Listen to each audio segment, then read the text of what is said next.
ಶರೀರಗಳನ್ನ ತಿಳಿಸಿದ್ರು.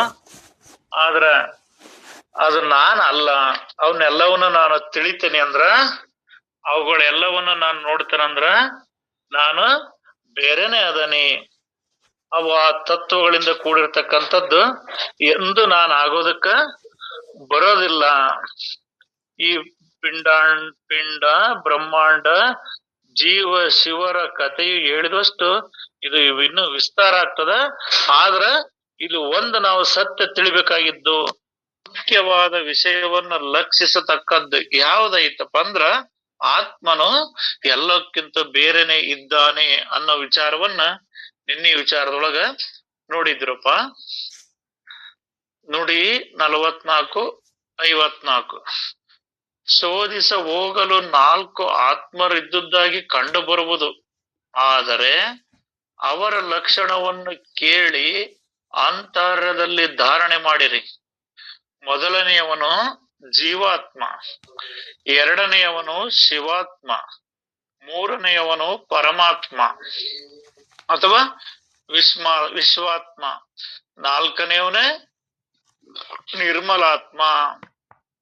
ಹೀಗೆ 4 ಆತ್ಮರು. ಇವರಲ್ಲಿ ಹೆಚ್ಚು ಕಡಿಮೆ ಎಂಬ ಭೇದ ತೋರುವುದಾದರೂ 4 ಒಬ್ಬನೇ ಇರುವನು. ಇಲ್ಲಿ ನಾವು ಒಂದು ಸಣ್ಣದು, ಒಂದು ದೊಡ್ಡದು, ಒಂದು ಹೆಚ್ಚಾತು, ಒಂದು ಕಡಿಮೆ ಆತ ಅಂತ ಹೇಳ್ಬಹುದು. ಜೀವಾತ್ಮ ಅನ್ನೋ ಸ್ವಲ್ಪ ಸಣ್ಣನಾಗ್ತಾನ, ಅವನಿಗಿಂತ ಸ್ವಲ್ಪ ದೊಡ್ಡವನ್ ಶಿವಾತ್ಮ ಆಗ್ತಾನ, ಅವನಿಗಿಂತ ದೊಡ್ಡವನ್ ಸ್ವಲ್ಪ ಪರಮಾತ್ಮ ಆಗ್ತಾನ, ಅವನಿಗಿಂತ ದೊಡ್ಡವನ್ ಸ್ವಲ್ಪ ನಿರ್ಮಲಾತ್ಮನ ಆಗ್ತಾನ ಅಂತ ನಾವು ಹೇಳ್ಬೋದು. ಆದ್ರೆ ಇವು 4ಗಳಲ್ಲಿ ಯಾವುದೇ ಹೊರಗ ಭೇದ ಭಾವ ತೋರ್ಬಹುದು, ಆದ್ರ ಮೂಲ ಇದು ಒಂದೇ ಐತಿ. ಈ ಬಗ್ಗೆ ಶಾಸ್ತ್ರಾಧಾರದ ಸರ್ವಸಮ್ಮತ ದೃಷ್ಟಾಂತವನ್ನು ಹೇಳುವೆವು, ಕೇಳಿರಿ. ಹೆಂಗಪ್ಪ, ಹೆಂಗ್ ಒಂದೇ ಐತಿ ಹೇಳ್ಬೇಕಾರ ನಾ ಕೇಳಿದ್ರಿ. ಜೀವಾತ್ಮ, ಶಿವಾತ್ಮ, ಪರಮಾತ್ಮ, ನಿರ್ಮಲಾತ್ಮ ಅಂತ ಹೇಳಿದ್ರಿ, ಆದ್ರ ಒಂದೇ ಐತಿ ಅಂತ ಹೇಳ್ತಿರಲ್ಲ, ಹೆಂಗ್ ಹೇಳ್ತೀರಿ ಅಂದ್ರ ಅದಕ್ಕೆ ಉದಾಹರಣೆ ಆಕಾಶವು.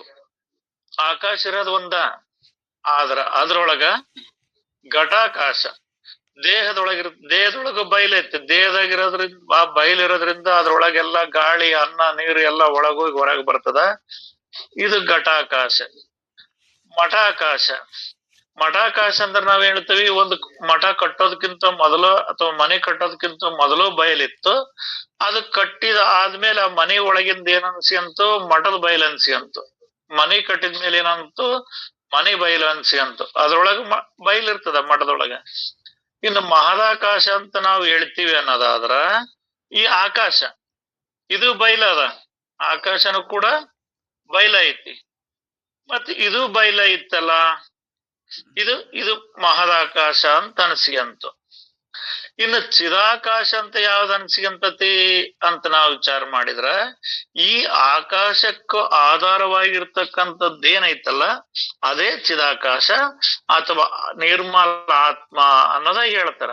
ಆದ್ರೆ ಇಲ್ಲಿ ಘಟಾಕಾಶ ಅಂದ್ರು, ಮಠಾಕಾಶ ಅಂದ್ರು, ಮಹದಾಕಾಶ ಅಂದ್ರು, ಚಿದಾಕಾಶ ಅಂದ್ರು ಅದು ಆಕಾಶವೇ ಅದ್ರೊಳಗ ರೂಪಾಂತರವನ್ನು ಹೊಂದಿತಿ. ಈಗ ಒಂದು ಚೆಂಬನೊಳಗು ಬಯಲೈತಿ, ಒಂದು ಕೊಡದೊಳಗು ಬಯಲೈತಿ, ಒಂದು ಬ್ಯಾರಲ್ ಡ್ರಮ್ ಒಳಗು ಬಯಲೈತಿ.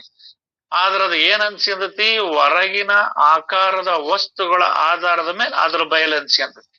ಈಗ ಲೋಟದಾಗ ನೀರ್ ಇತ್ತಂದ್ರ ಲೋಟಗಿನ ನೀರ್ ತಂಬ ಅಂತೀವಿ, ಚೆಂಬನಾಗಿನ ನೀರ್ ತಂಬ ಅಂತೀವಿ, ಕೊಡದಾಗಿನ ನೀರ್ ತಂಬ ಅಂತೀವಿ, ಡ್ರಮ್ನೊಳಗ್ ನೀರ್ ತಂಬ ಅಂತೀವಿ, ಬಾವಿಗಳವ್ ನೀರ್ ತಂಬ ಅಂತೀವಿ, ನದಿಯಗಳವ್ ನೀರ್ ತಂಬ ಅಂತೀವಿ. ಆದ್ರ ನೀರ್ ಅಷ್ಟಕ್ಕಂದು ಹೆಸರು ಹೇಳಿದ್ರ ಅಷ್ಟಕ್ಕಂದು ನೀರ್ ಐತೇನದು, ಅಷ್ಟಕ್ಕಂದು ಭಾಗ ಐತೇನೋ ಇಲ್ಲ. ಆಯಾ ಇದ್ರ ಮೇಲೆ ಅದ್ರ ಹೆಸರು ಕರೆಸ್ಕೊಂಡಿದ್ರು ಕೂಡ ಅದು ಇರೋದೆಲ್ಲದು ನೀರ ಐತಿ. ಅಂದ್ರ ಇಲ್ಲಿ ಆತ್ಮ ಅನ್ನೋದು ಕೂಡ ಜೀವಾತ್ಮ ಅಂದ್ರು, ಶಿವಾತ್ಮ ಅಂದ್ರು, ಪರಮಾತ್ಮ ಅಂದ್ರು, ನಿರ್ಮಲಾತ್ಮ ಅಂದ್ರು ಕೂಡ ಅದೆಲ್ಲದು ಆತ್ಮನ ಐತಿ. ಈ ದೃಷ್ಟಾಂತ ಏನ್ ನಾವು ಘಟಾಕಾಶ, ಮಠಾಕಾಶ, ಮಹದಾಕಾಶ, ಚಿದಾಕಾಶ ಅಂತ ಹೆಂಗ ಅಂತ ಆಕಾಶವನ್ನೇ ಹಂಗ ಅಂತವಲ್ಲ, ಅದರಂತೆ ಇದಕ್ಕೂ ಕೂಡ ಹಂಗ ಹೇಳ್ತಾರ. ಆದ್ರೆ ಇರೋದೆಲ್ಲ ಒಂದೇ ಐತಿ.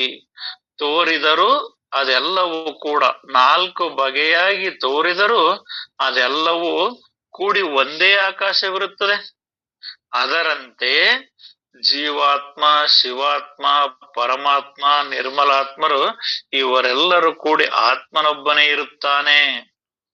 ಘಟದಲ್ಲಿ ವ್ಯಾಪಿಸಿದ ಆಕಾಶಕ್ಕೆ ಘಟಾಕಾಶವೆನ್ನುತ್ತಾ, ಪಿಂಡದಲ್ಲಿ ವ್ಯಾಪಿಸಿದ್ದಕ್ಕೆ ಬ್ರಹ್ಮ ಎನ್ನುತ್ತಾ, ಬ್ರಹ್ಮಕ್ಕೆ ಇನ್ನೊಂದ್ಸರಿ ಆಕಾಶಕ್ಕೆ ಘಟದಲ್ಲಿ ವ್ಯಾಪಿಸಿದ್ದಕ್ಕೆ ಆಕಾಶ ಘಟವೆನ್ನುವಂತೆ, ಪಿಂಡದಲ್ಲಿ ವ್ಯಾಪಿಸಿದ ಬ್ರಹ್ಮಕ್ಕೆ ಜೀವಾತ್ಮನೆನ್ನುವರು, ಮಠದಲ್ಲಿ ವ್ಯಾಪಿಸಿದ ಆಕಾಶಕ್ಕೆ ಮಠಾಕಾಶ ಎನ್ನುವಂತೆ, ಬ್ರಹ್ಮಾಂಡದಲ್ಲಿ ವ್ಯಾಪಿಸಿದ ಬ್ರಹ್ಮಕ್ಕೆ ಶಿವಾತ್ಮನೆನ್ನುವರು, ಈ ಮಠದ ಹೊರಗಿನ ಆಕಾಶಕ್ಕೆ ಮಹದಾಕಾಶವೆನ್ನುವಂತೆ, ಬ್ರಹ್ಮಾಂಡದ ಹೊರಗಿನ ಬ್ರಹ್ಮಕ್ಕೆ ಪರಮಾತ್ಮನೆನ್ನುವರು, ಮತ್ತು ಉಪಾಧಿ ರಹಿತವಾದ ಆಕಾಶಕ್ಕೆ ಚಿದಾಕಾಶವೆನ್ನುವರು. ಇಲ್ಲಿ ನಾವೇನು ಈ ಉದಾಹರಣೆ ಕೊಟ್ಟಿವಲ್ಲ, ಜೀವಾತ್ಮ, ಶಿವಾತ್ಮ ಅನ್ನೋದ ಇಲ್ಲಿ ಇದ್ರಾಗ ಗ್ರಂಥದೊಳಗ ವಿಸ್ತಾರ ಮಾಡಿದಾರ. ಇಲ್ಲಿ ನಾವು ಅವನ್ನ ಹೆಂಗ ಕರಿತೇವಪ್ಪ ಅಂತಂದ್ರ, ಅದು ಎಲ್ಲದೂ ಒಂದೇ ಐತಿ. ಘಟದಲ್ಲಿ ವ್ಯಾಪಿಸಿದ ಆಕಾಶಕ್ಕೆ ಘಟಾಕಾಶವೆನ್ನುವಂತೆ, ಅದ್ರಾಗ ಹೆಂಗ ಅಂತವೋ ಹಂಗಿಲ್ಲಿ ಅಂದ್ರ ಅದಕ್ಕೆ ಜೀವಾತ್ಮ ಅಂತ ಹೇಳ್ತೇವಿ.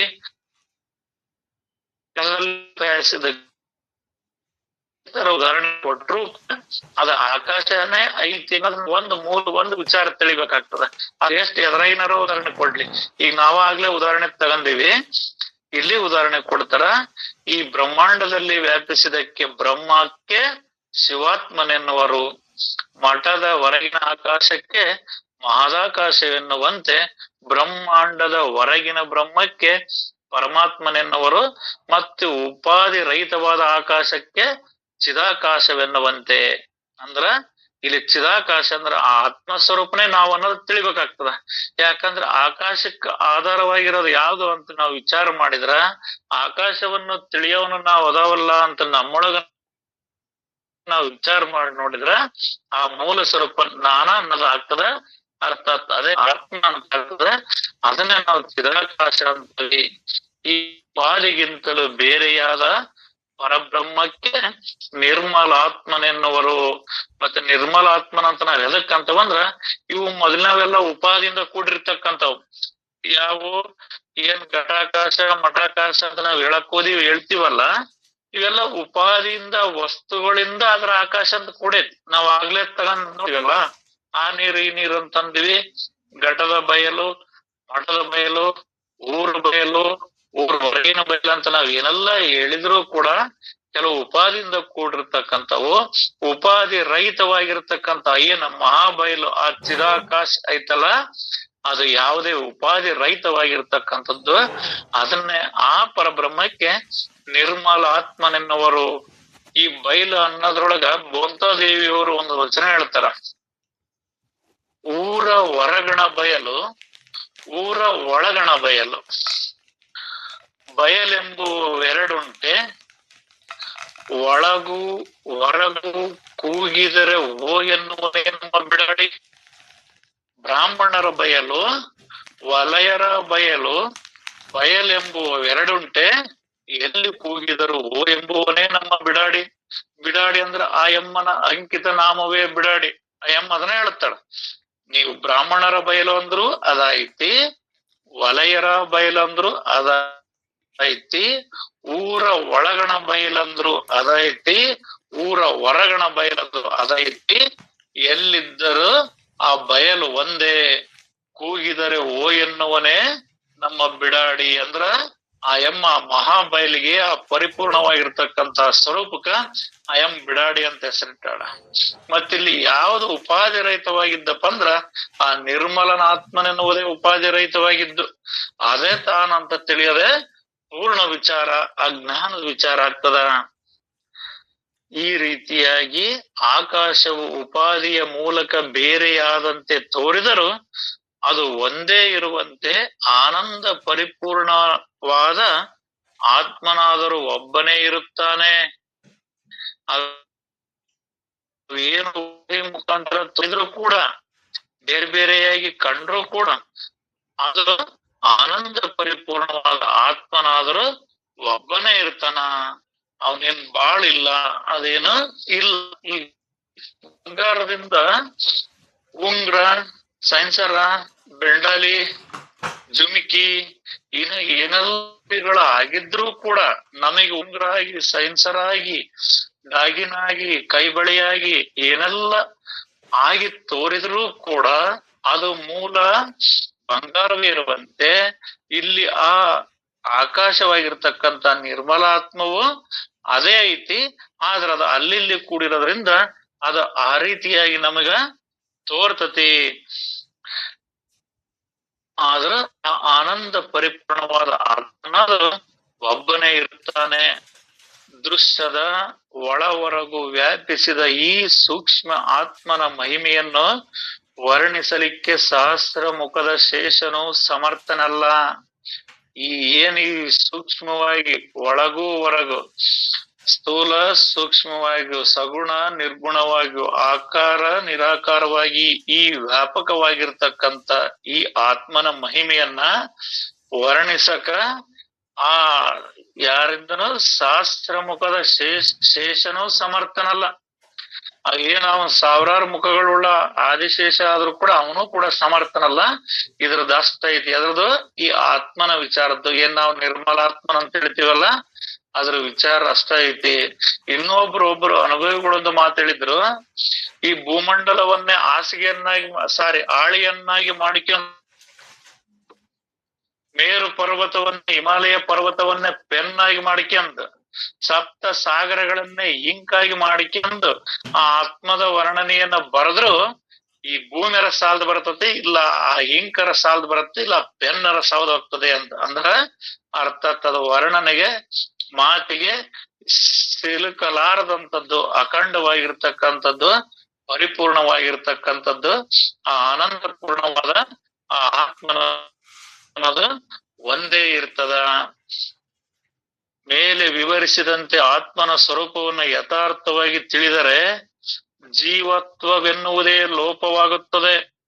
ಇಲ್ಲಿ ನಾವು ಮೇಲೇನೆಲ್ಲ ಹೇಳಿದಿವಲ್ಲ, ಈ ರೀತಿ ಘಟಾಕಾಶ, ಮಠಾಕಾಶ, ಆಕಾಶ, ಈ ಆಕಾಶ ಅಂತ, ಆ ಬೈಲ್ ಈ ಬೈಲ್ ಅಂತ ನಾವೆಲ್ಲ ಹೇಳ್ತೀವಲ್ಲ, ಈ ಆತ್ಮನ ಸ್ವರೂಪವನ್ನ ಯಥಾರ್ಥವಾಗಿ ತಿಳಿದರೆ ಅಂದ್ರೆ ಹೆಂಗೈತ ಹಂಗ ಇದ್ದಂತೆ ತಿಳಿಯುವ, ಇದ್ದ ವಸ್ತುವನ್ನು ಇದ್ದಂತೆ ತಿಳಿಯುವ ಬುದ್ಧಿ ಬಂದರೆ ಸಾಕು, ಬದ್ಧತ್ವವು ತಾನೆದ್ದೋಡುವುದು ಸಿದ್ಧರ ಮಾತಿದು ಸುಳ್ಳಲ್ಲ ಅಂತ. ಇಲ್ಲಿ ನಮಗೆ ಏನ್ ಬೇಕಾಗಿದೆಯಂದ್ರ ಯಥಾರ್ಥವಾಗಿರ್ತಕ್ಕಂಥ ಆತ್ಮ ವಿಚಾರವನ್ನೇ ನಾವು ತಿಳಿದ್ರೆ ಸಾಕು. ಈ ಜೀವತ್ವವೆನ್ನುವುದು ನಾಶವಾಗಿ ಹೋಗ್ತದ, ಲೋಪವಾಗಿ ಹೋಗ್ತದ. ಮತ್ತೆ ನಮಗ್ ಐತಲ್ರಿ ಜೀವತ್ವದ ಭಾವ ಐತಿ, ಕಾಣ್ತತಿ, ದಿನ ನೋಡ್ತೇವಿ, ಮಾಡ್ತೇವಿ ಅಂದ್ರ ಅಲ್ಲಿ ಯಥಾರ್ಥ ಜ್ಞಾನದ ನಮಗ್ ಕೊರತೆ ಆಗಿದೆ. ಅಂದ್ರ ಆತ್ಮ ಜ್ಞಾನದ ಕೊರತೆ ಆಗಿದೆ. ಸತ್ಯ ವಸ್ತು ಮಿಥ್ಯ ವಸ್ತುವಿಂದ ನಮಗೆ ತಿಳಿಯುವಂತ ಜ್ಞಾನದ ಕೊರತೆ ಆಗಿದೆ. ಇಲ್ಲಿ ನಾವೇನ್ ತಿಳಿದವಿ? ಸತ್ಯ ವಸ್ತುವ ಮಿಥ್ಯವೆಂದು, ಮಿಥ್ಯ ವಸ್ತುವೆ ಸತ್ಯವೆಂದು ಉಸುರುತ ಕಾಲಕ್ಕೆ ಮೃತ್ಯರಾಗಿಯ ಮೂಢ ಮನುಜರು ಸತ್ತ ಜನಿಸುತ್ತಿರ್ಪರೆಂದು ಸಾರುತ್ತಿದೆ, ಶ್ರುತಿ ಸಾರುತ್ತಿದೆ ಅಂತ. ಯಾಕಾಗೈತಂದ್ರ ನಮ್ಮ ಮೂಢತೆಯಿಂದ, ನಮ್ಮ ಅಜ್ಞಾನತೆಯಿಂದ ನಮಗೆ ಆ ಸತ್ಯ ವಸ್ತುವೆ ಮಿಥ್ಯವಾಗಿ ತೋರ್ತದೆ, ಆ ಮಿಥ್ಯ ವಸ್ತುವೆ ಸತ್ಯವಾಗಿ ತೋರ್ತದೆ. ಆದ್ರೆ ನಾವಿಲ್ಲಿ ತಿಳಿಬೇಕಾಗಿದ್ದು ಏನಾಯ್ತಂದ್ರ ಆತ್ಮನ ಸ್ವರೂಪವನ್ನ ಯಥಾರ್ಥವಾಗಿ ಅದ್ ಹೆಂಗೈತೋ ಹಂಗ ತಿಳಿದ್ರೆ ಸಾಕು. ಉಪಾಧಿಯನ್ನ ಅತಿಗಳೆದರೆ ಮೂಲದಲ್ಲಿಯೇ ಏಕತ್ವವಿರುವುದು. ಈ ಉಪಾಧಿಯಿಂದ ನಾವು ಅನೇಕತ್ವವನ್ನು ಕಂಡತಿ. ಅದು ಮೂಲ ಇರೋದ ಏಕತ್ವ. ಆ ಬಯಲು ಇರೋದು ಒಂದ ಐತಿ. ಆ ಬಯಲು ಈ ಬಯಲು ಅಂತ ಎದ್ರಿಂದ ಉಪಾಧಿಯಿಂದ ಅನಿಸ್ಕೊಂಡತಿ. ಆ ನೀರ್ ಈ ನೀರ್ ಅಂತ. ಈಗಿನ ಕೆಳಗಿನವ ಭೂಮಿ ಮೇಳ ನೀರ್, ಆ ನೀರ್ ಅಂದಿವಿ. ಮ್ಯಾಲ ನೀರ್ ಐತಲ್ಲ, ಮತ್ತ ಅದಕ್ಕೆ ಆ ನೀರ್ ಅನ್ಬೇಕು. ಮ್ಯಾಲ ಆಕಾಶದೊಳಗ ನೀರ್ ಐತಿ, ನೋಡ್ತಾನೆ ಅಂದ್ರ ಕಾಣೋದಿಲ್ಲ. ಅದ್ರಾಗ ನೀರ್ ಇರೋದ್ರಿಂದ ಇವೆಲ್ಲ ಕೆಳಗ್ ಬಂದವ್. ಇಲ್ಲೇನ ಕೆರೆ ನೀರು, ಬಾವಿ ನೀರು, ಹೊಳೆ ನೀರು, ಸಮುದ್ರ ನೀರು ಅಂತ ಅಂದಿವಿ. ಮತ್ತೆ ಮ್ಯಾಲ ಒಂದ ನೀರ್ ಐತಲ್ಲ, ಮತ್ತೆ ಅದಕ್ಕೆ ನಮ್ ಕೆಳಗ್ ಬರ್ತತಿ. ಹಂಗ ವಿಚಾರ ಮಾಡಿದ್ರ ಅದು ಒಂದೇ.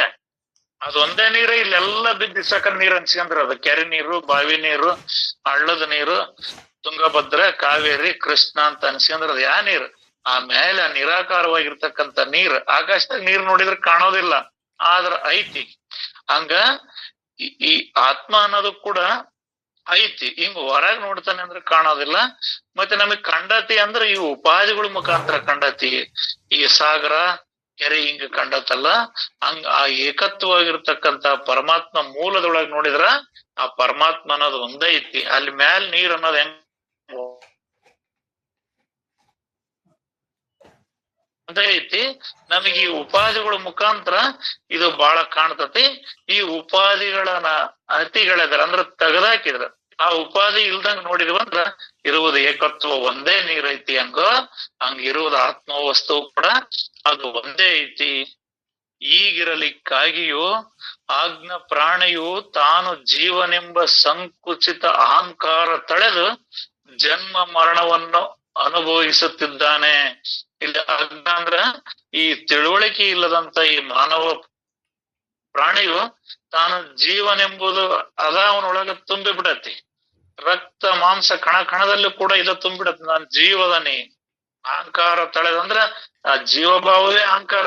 ಅದನ್ನ ನಾ ತಳೆದ ಅದೇ ನಾನಂತ ತಿಳಿದು ನನಗ್ ಜನ ಮರಣ ಆಕತಿ ಅಂತೇಳಿ ನಾವು ಅನುಭವಿಸ್ತದವಿ. ಅದೇ ಸತ್ಯ ಐತಂತ ತಿಳಿದವಿ. ಇದು ಅಹಂಕಾರ ಯಾವಾಗ ಮುರಿತತೋ ಅವಾಗ ಬ್ರಹ್ಮವಸ್ತು ಕಾಣ್ತತೆ ಅಂತ. ಇದು ಅಹಂಕಾರ ಯಾವಾಗ ಮುರಿತೈತಪ್ಪ ಅಂತ ವಿಚಾರ ಮಾಡಿದ್ರ ರಮಣ ಮಹರ್ಷಿಗಳು ಹೇಳ್ತಾರ, ಆತ್ಮಾನ್ವೇಷಣೆಯು ಹೆಚ್ಚಾದಂತಲ್ಲ, ಮನೋಬುದ್ಧಿಗಳನ್ನ ದಾಟಿ ಅಹಂಕಾರವು ತಲೆ ಮುರಿದು ಕೆಳಗೆ ಬೀಳುತ್ತದೆ. ಆಗ ಅಹಂ ಸ್ಫೂರ್ತಿಯು ಉದಯವಾಗುತ್ತದೆ. ಆ ಅಹಂ ಸ್ಫೂರ್ತಿಯೇ ನನ್ನ ಸ್ವರೂಪವೆಂದು ತಿಳಿಯೋದು. ಅದೇ ನಾನು. ಯಾವಾಗ ಮನಸ್ಸು ಬುದ್ಧಿಗಳನ್ನ ದಾಟಿ, ಈಗ ನಾವು ಮನಸ್ಸು ಕೊಟ್ಟು ಕೇಳಿದ್ವಿ, ಬುದ್ಧಿವಂತಿಕೆಯಿಂದ ತಿಳ್ಕಂದ್ವಿ ಅನ್ನೋದು ಇದನ್ನೂ ಮೀರಿ ನಾನು ಜೀವ ಭಾವನೆ ಇದ್ದೇನೆ ಅನ್ನೋದು ಕೂಡ ಮುರಿದೋಗಿ ಅಂದ್ರ ಮರೆಯಾಗಿ, ಆಗ ನಾನು ಅಲ್ಲಿ ಒಂದು ಅಹಂ ಉದಯವಾಗುತ್ತದೆ. ಅಂದ್ರ ಆ ಪರಿಪೂರ್ಣವಾದ ಅಹಂ ಬ್ರಹ್ಮಾಸ್ಮಿ, ಅಯಂ ಆತ್ಮಾನಂ ಬ್ರಹ್ಮ, ಪ್ರಜ್ಞಾನಂದಂ ಬ್ರಹ್ಮ, ತತ್ವಮಸಿ ಅನ್ನೋದ್ ಏನ್ ಅವಾಗ ಕಾಣುತ್ತಲ್ಲ, ಅದು ಅವಾಗ ಕಾಣ್ತದೆ. ಯಾವಾಗ ಈ ಅಹಂಕಾರ ತಲೆ ಮುರಿದು ಕೆಳಗೆ ಬಿದ್ದಾಗ, ಅರ್ಥಾತ್ ಜೀವ ಭಾವ ಹೋದಾಗ ಅದು ನಮಗ್ ಕಾಣ್ತದ. ಆದ್ರೆ ನಾವು ಜೀವ ಭಾವನೆ ನಮ್ಮೊಳಗೆ ಇರೋದ್ರಿಂದ ಈ ಜನನ ಮರಣವನ್ನು ನಾವು ಅನುಭವಿಸ್ತೇವೆ. ಆದರೆ ಜ್ಞಾನದಿಂದ ನೋಡಿದರೆ ಜನ್ಮವೆಲ್ಲಿ ಅದು? ನೀವು ಜ್ಞಾನದಿಂದ ನೋಡಿದ್ರೆ ಎಲ್ಲಿದ್ದ ಜನ್ಮ ಬರ್ತದ? ಎದಕ್ ಬರೋದು ಜನ್ಮ? ಈ ಸ್ಥೂಲ ಶರೀರಕ್ಕೆ ಜನ್ಮ ಬರ್ತತೆ ಅನ್ನೋದಾದ್ರ ಈ ಸ್ಥೂಲ ಶರೀರ, ಈ 5 ಪಂಚಭೂತಗಳ ಕೂಡಿಗುವಿಕೆಯೇ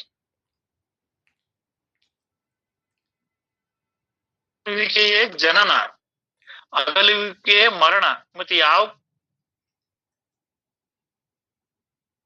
ತೇಜ, ಪೃಥ್ವಿ, ವಾಯು, ಆಕಾಶ ಇವು ಒಂದ್ಕೊಂದು ಕೂಡಿ ಒಂದೊಂದೊಂದ್ ಸೇರಿ 25 ತತ್ವಗಳ. ಈ ಅದ್ರಾಗ ಮತ್ತೆ ವಾಯು ತತ್ವದ ಆಧಾರದಿಂದ ಮನಸ್ಸಾತು, ಇನ್ನು ಆದೊಳಗಿನ ತತ್ವದಿಂದ ಬುದ್ಧಿ ಆತು, ಅಂತಃಕರಣ ಆತು, ಅದಾತ್ ಇದಾತ್ ಅಂತ ಎಲ್ಲ ಅಕ್ಕವಲ್ಲ. ಇವೆಲ್ಲವೂ ಕೂಡ್ಕೆಂದು ಇದಕ್ಕಾತು ಹುಟ್ಟು ಸಾವನ್ನೋದು. ಹಂಗಾರೆ ನೀನ್ ಯಾರು? ನೀನೇನು ಅಗ್ನಿ, ಅಥವಾ ನೀನೇನು ವಾಯುವೆ, ಅಥವಾ ನೀನೇನ್ ನೀರ, ನೆಲನ, ಬೆಂಕಿಯ, ಗಾಳಿ, ಆಕಾಶ? ನೀನ್ ಯಾರು? ಮತ್ತೆ ಹಂಗಾರೆ ಇಲ್ಲಿ ಹುಟ್ಟು ಅಂತ ಇವುಗಳಿಂದ ಕೂಡಿದ್ದ ನೀನ್ ಹುಟ್ಟು ಅಂತ ನೀನ್ ಹೇಳ್ತಿ ಅನ್ನೋದಾದ್ರೆ, ಹಂಗಾರೆ ನೀನ್ ಹೇಳೋನೊಬ್ಬನ ಬೇರೆನ ಆಗಿ ಅಂತಲ್ಲ. ಇದ್ರ ಸ್ಥಿತಿಗಳನ್ನ ನೀನ್ ನೋಡ್ತಿ, ಗಮನಿಸ್ತಿ, ಮಾಡ್ತಿ ಅನ್ನೋದಾದ್ರ ಇದು ನೀನ್ ಆಗೋದಿಲ್ಲ. ಮತ್ ಈ ಹುಟ್ಟು ಸಾವಿರೋದು ಇದಕ್ಕೈತಿ, ನೀನ್ ನನಗೆ ಹುಟ್ಟು ಸಾವು ಐತಿ ಅಂತೀಯಲ್ಲ, ಅದೇಂಗ? ಜ್ಞಾನದಿಂದ ನೋಡಿದ್ರ ಜನ್ಮವೆಲ್ಲಿ ಅದು? ಏನು ಪ್ರಶ್ನಾರ್ಥಕವಾಗಿ ವಿಚಾರ ಮಾಡು. ಯಾವ್ದು ಹುಟ್ಟೈತಿ, ಯಾವ್ದು ಸಾಯ್ತೈತಿ? ಮತ್ ಇದನ್ನ ನೋಡ್ತಿ, ಹೇಳ್ತಿ, ಮಾಡ್ತಿ, ಕೇಳ್ತಿ ಅಂದ್ರ ಹಂಗಾರ ನೀನ್ ಹೆಂಗ್ ಹುಟ್ಟು ಸಾವು ಒಳಪಡ್ತಿ? ಅವು ಹುಟ್ಟು ಸಾವು ಒಳಪಡೋದು ಅವ್ ಪಂಚಭೂತಗಳದು. ನೀನ್ ಹೆಂಗ ಅಂದ್ರ ಈ ರೀತಿಯಾಗಿ ನಾವು ವಿಚಾರ ಮಾಡ್ಬೇಕಾಗೈತಿ. ವಿಷಯ ಅದನ್ನ ಅಷ್ಟ ಹೇಳ್ಯಾರ. ನೀನ್ ಮೂಲ ವಿಚಾರದಿಂದ ವಿಚಾರಿಸಿ ನೋಡು, ನಿನಗೆ ಜನ್ಮರ ಎಲ್ಲೈತಿ, ಹುಟ್ಟರ ಎಲ್ಲೈತಿ. ಮತ್ ಹಂಗಾರ ನಾನು ಅನ್ನೋದಾದ್ರ ಆ ಮೂಲ ಅರಿವು ಸ್ವರೂಪ ಆಗ್ತದ, ಆ ನಿರಾಕಾರ ಸ್ವರೂಪ ಆಗ್ತದ. ಆ ಬಯಲು, ಅಖಂಡ ಬಯಲು, ಚಿರಾ ಬಯಲು ಅಥವಾ ಚಿದಾಕಾಶ. ಹಂಗಾರ ಚಿದಾಕಾಶ ಯಾವಾಗ ಹುಟ್ಟಿತು? ಅದು ಯಾವಾಗ ಲಯವಾತು? ಆ ಬಯಲ್ ಇದ್ದಂಗ ಐತಲ್ಲ, ಸೂರ್ಯ ಚಂದ್ರ ನಕ್ಷತ್ರಗಳಿಗೂ ಎಲ್ಲ ಗ್ರಹಗಳಿಗೂ ಸೌರಮಂಡಲಕ್ಕೂ ಎಲ್ಲದಕ್ಕೂ ಆಧಾರವಾಗಿರೋ ಆ ಬಯಲ್ ಹಂಗ ಐತಲ್ಲ, ಅದರೊಳಗೆ ಈ ಬ್ರಹ್ಮಾಂಡಗಳು ಉದಯಿಸಿ ಲಯವಾಗಿ ಹೋಗ್ತಾವ. ಹೆಂಗಂದ್ರ ಸಾಗರದ ಮೇಲೆ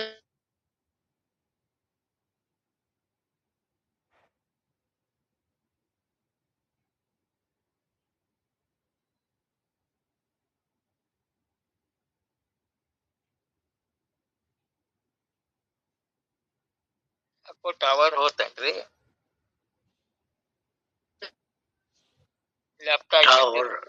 ಬ್ರಹ್ಮಾಂಡಗಳು ಕಟ್ ಆಗಿ ಬರ್ರಿ. ದರೋ ಈ ಕಸ ತೆಗಿತಾನೆ ಹೇಳ್ರಿ. ಹಾ ತೆಗೀರಿ, ಬರ್ತೈತಿ. ಇಡಿ. ಹಾ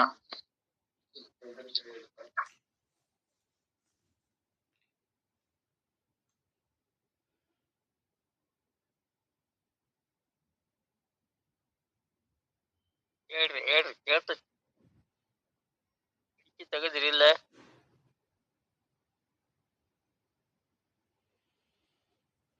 ಅವನು ನೀನ್ ಅದಿಯಲ್ಲ, ಮತ್ತೆ ನೀನು ಹುಟ್ಟು ಸಾವು ಅಂತಿ ಅಂದ್ರ ಅದು ನಿನ್ನ ಅಜ್ಞಾನ ಭಾವದೊಳಗ್ ಬರ್ತದ. ಪೂರ್ಣ ವಿಚಾರ ದೃಷ್ಟಿಯಿಂದ ನೋಡಿದಾಗ ನಿನಗೆ ಜನ್ಮವೆಲ್ಲಿ? ಅದು ತತ್ವಗಳ ಪರೀಕ್ಷಣೆಯ ಮೂಲಕ ಆತ್ಮ ವಸ್ತುವನ್ನು ಹೊಂದಿ ಜನ್ಮ ಮರಣಗಳಿಂದ ಪಾರಾದ್ರೆ ಅದೇ ಮುಕ್ತನಾಗುವನೆಂದು ತಿಳಿಯಿರಿ. ನಿನ್ನೊಳಗೆ ತತ್ವಗಳ ಪರೀಕ್ಷಣೆ ಮಾಡು. ಇದು ಎಲ್ಲದೂ ಕೂಡ ಹೊರಗಿನ ಈ ಪಂಚಭೂತ ತತ್ವಗಳಿಂದನ ಕೂಡಿರೋದೈತಿ ಇದೆಲ್ಲ. ನೀನ ತತ್ ಸ್ವರೂಪದಿ, ನೀನ್ ಅಖಂಡ ಸ್ವರೂಪದಿ, ನೀನ್ ಬಯಲದಿ, ಆತ್ಮವಸ್ತು ನೀನದಿ.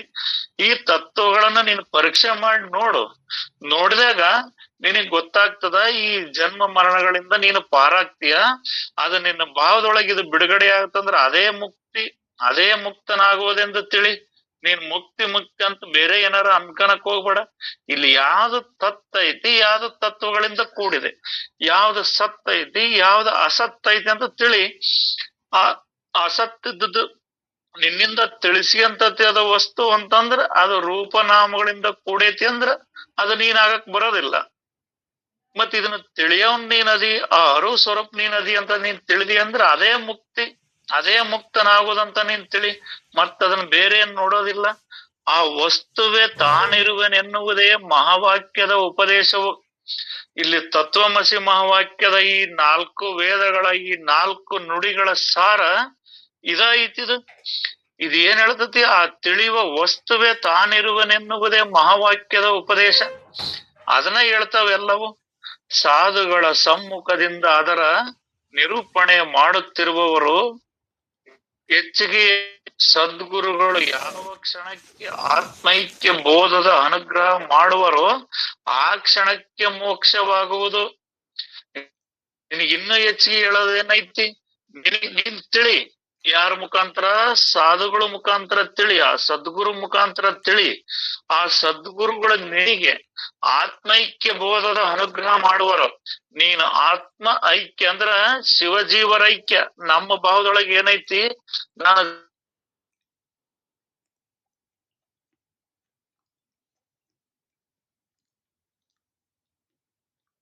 ಬೇರಿಲ್ಲ, ಜೀವ ಬೇರೆ.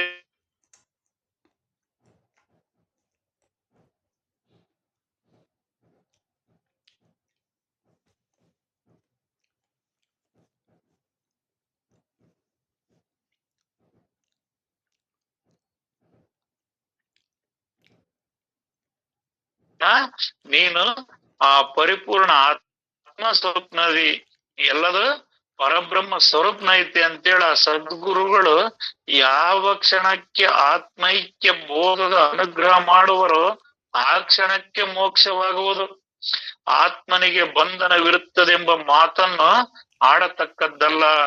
ನೀನೇನ ತಿಳ್ಕೊಂಡು ನೀನ್ ಆತ್ಮ ಸ್ವರೂಪ್ನದಿ, ನಾನು ಬಂಧನದನೇ ಅದದನೆ ಅಂತ ಹೇಳ್ತೀಯಲ್ಲಪ್ಪ, ಈ ನೀನ್ ಮಾತನಾಡತಕ್ಕದ್ದಲ್ಲ. ಇದು ತರವಲ್ಲ. ನೀನ್ ಮೋಕ್ಷ ಸ್ವರೂಪ್ನದಿ ಯಾವಾಗಂದ್ರ ನೀನ್ ಆ ಗುರುವಿನ ಆತ್ಮೈಕ್ಯ ಅಂದ್ರ ಆ ಪ್ರಬಲ ಶ್ರುತಿ ಮಹಾತ್ಮರ ಶ್ರುತಿವಾಕ್ಯಗಳು ಏನ್ ಹೇಳ್ತಾವ್, ನೀನ್ ಇರದ ಬ್ರಹ್ಮ ಸ್ವರೂಪದಿ ಅಂತ ಹೇಳ್ತಾವ್. ಆ ಮಹಾವಾಕ್ಯಗಳು ಅದನ್ನ ಹೇಳ್ತಾವು. ಆ ಗುರುವಿನ ಮುಖಾಂತರ ನೀನ್ ಕೇಳಿ ತಿಳಿದಿ ಅಂದ್ರ ಆತ್ಮೈಕ್ಯದ ಆತ್ಮೈಕ್ಯ ಬೋಧದ ವಿಚಾರವನ್ನ ನೀನ್ ತಿಳಿದಿ ಅಂದ್ರ ಆ ಕ್ಷಣಕ್ಕ ನೀನು ಮುಕ್ತನಾಗ್ತಿ. ಮತ್ ಎಂದೋ ಯಾವಾಗೋ ಏನು ಅನ್ನೋದು ಇಲ್ಲ ಅನ್ನೋ ವಿಚಾರವನ್ನ ಇಲ್ಲಿವರೆಗೆ ತಿಳಿಸ್ತಾರ ಅಪ್ಪಾಜಿ. ಇನ್ ಮುಂದಿನ ವಿಚಾರವನ್ನ ನಾಳೆ ನೋಡೋಣ ಅಪ್ಪಾಜಿ. ಎಲ್ಲರಿಗೂ ಶರಣಾರ್ಥಿ ಅಪ್ಪಾಜಿ.